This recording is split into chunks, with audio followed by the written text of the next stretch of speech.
Hello everyone, today in this video I will show you how to use live wallpaper in iPhone 16 Pro Max. So first of all, before watching this video, don't forget to subscribe the channel and also press the bell icon.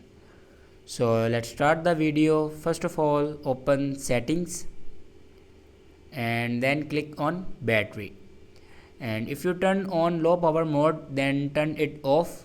After turning off low power mode, go back in settings and search here reduce motion.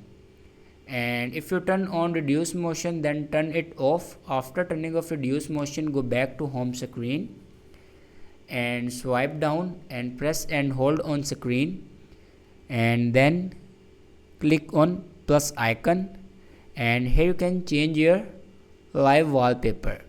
Here you can change your wallpaper with live photo. So this is the way to change your wallpaper or use live wallpaper in iPhone 16 Pro Max. Thanks for watching this video.